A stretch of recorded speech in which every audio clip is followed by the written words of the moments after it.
Programme పై singer Pravasthi hot comments చేశారు. Recommendations లేదా జడ్జిల నుంచి రిఫరెన్స్లు ఉంటే మాత్రమే షోలో పార్టిసిపేట్ చేయాలంటూ వివాదాస్పద వ్యాఖ్యలు చేశారు.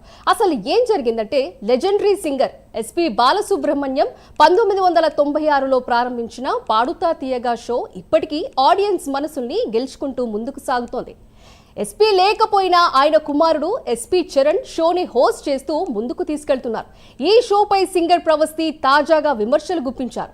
ఈ షో నుంచి ఇటీవలే ప్రవస్తి ఎలిమినేట్ అయ్యారు. తన ఎలిమినేషన్ పై ప్రవస్తి రియాక్ట్ అవుతూ ఇన్స్టాగ్రామ్ స్టోరీస్ లో వరుస పోస్టులు పెట్టింది. అండ్ నౌ నేను ఎందుకంత మెంటలీ ఎఫెక్ట్ అయ్యాను అని ఇప్పుడు చెప్తాను.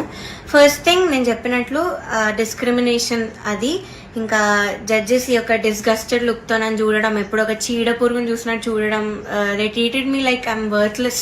సో అలా ట్రీట్ చేశారు, జోక్స్ వేశారు వాళ్ళు కూడా నా బాడీ మీద. ఇవన్నీ నాకు ఆడియన్స్ ద్వారా తెలిసింది, వాళ్ళకి వినిపిస్తుంది కాబట్టి వాళ్ళు పక్కనే ఉంటారు. సో నేనైతే అస్సలు ఎక్స్పెక్ట్ చేయలేదు, ఇలాంటి జడ్జెస్ దగ్గర నుంచి అయితే అస్సలు ఎక్స్పెక్ట్ చేయలేదు. అంటే నేను ఎన్ని షోస్ చేశాను, తమిళ్లో పాడాను, అన్నిట్లో పాడాను, ఎప్పుడు కూడా ఇలాంటి ఎక్స్పీరియన్స్ ఒక జడ్జెస్ నుంచి అయితే నాకు ఎప్పుడూ లేదు. శ్వేతమోహన్ గారు ఇప్పటికి కూడా మాట్లాడతారు, నన్ను ఏంజల్ అంటారు, the sweetest, the most talented అంటారు. అలాంటిది ఇక్కడ వీళ్ళే నన్ను ఇలా ట్రీట్ చేస్తున్నారు, ఇలాంటి మాటలు అంటున్నారని చాలా చాలా బాధ అనిపించింది.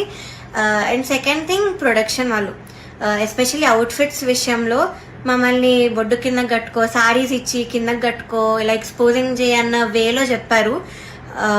చాలాసార్లు తిప్పేవాళ్ళు, చాలా తిప్పేవాళ్ళు నన్ను ఎస్పెషల్లీ కరెక్ట్ పాడే ముందు. అంటే ఎగ్జాస్ట్ అయిపోయేదాన్ని ఆ టైంకి, అయినా కూడా ఐ గేవ్ మై బెస్ట్, అది వేరే విషయం. అండ్ ఇలా బాడీ షేమింగ్, ఆ కాస్ట్యూమ్ డిజైనర్ అయితే నా ఫేస్ మీద అన్నాడు, ఇలాంటి బాడీకి నేను ఇంకేం ఇవ్వగలను అన్న మాట అన్నాడు. ఏమో ఐ వాజ్ వెరీ చాలా ఎఫెక్ట్ అయ్యాను మెంటలీ. ఈ విషయంతో మాత్రం సెల్ఫ్ ఎస్టీమ్ కానీ కాన్ఫిడెన్స్ కానీ అంతా లేకుండా పోయింది వీళ్ళనే మాటల వల్ల. అండ్ నౌ నేను ఎందుకంత మెంటలీ ఎఫెక్ట్ అయ్యాను అని ఇప్పుడు చెప్తాను.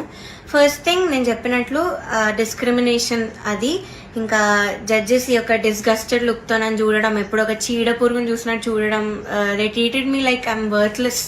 సో అలా ట్రీట్ చేశారు, జోక్స్ వేశారు వాళ్ళు కూడా నా బాడీ మీద.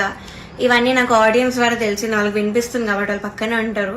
సో నేనైతే అస్సలు ఎక్స్పెక్ట్ చేయలేదు, ఇలాంటి జడ్జెస్ దగ్గర నుంచి అయితే అస్సలు ఎక్స్పెక్ట్ చేయలేదు. అంటే నేను ఎన్ని షోస్ చేశాను, తమిళ్లో పాడాను, అన్నిట్లో పాడాను, ఎప్పుడు కూడా ఇలాంటి ఎక్స్పీరియన్స్ ఒక జడ్జెస్ నుంచి అయితే నాకు